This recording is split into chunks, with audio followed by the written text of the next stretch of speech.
como utilizar de forma correta o pronome lui em francês. Se você tem dúvida de como usar esse pronome, fica comigo que no vídeo de hoje a gente vai falar tudo sobre o pronome lui em francês. Fala galera, meu nome é Renan e hoje eu vou conversar um pouquinho com você sobre o pronome lui que causa tanta dúvida quem está aprendendo francês.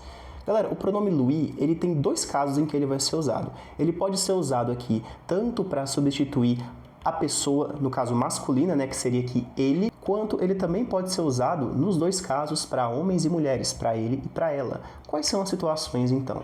Primeiro caso, então eu estou falando com uma mulher. Se o verbo que eu utilizei, ele exigir a preposição a, que é aquela preposição com a crasezinha, eu vou substituir esse elemento utilizando lui. Vamos pegar um exemplo aqui. Je lui parle, je lui parle.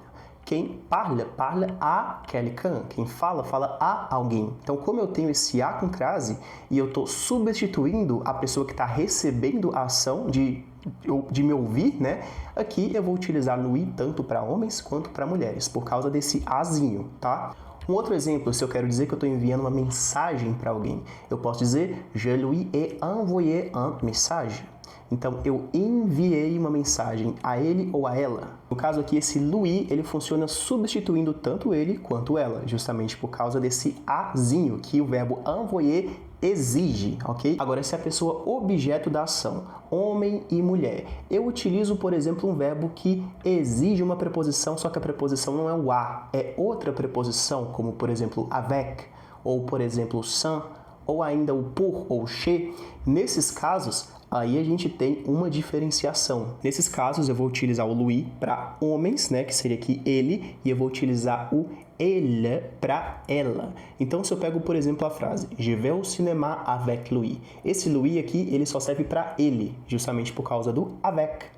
Se eu quero dizer que eu vou no cinema com ela, eu tenho que dizer Je vais au cinéma avec elle.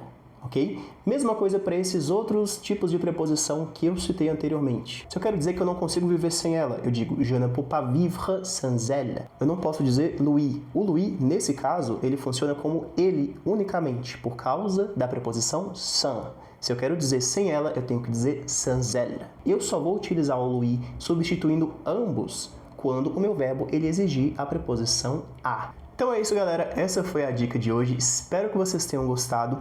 Deixa aqui nos comentários outros assuntos de francês para eu trazer aqui no canal e segue a página para mais dicas.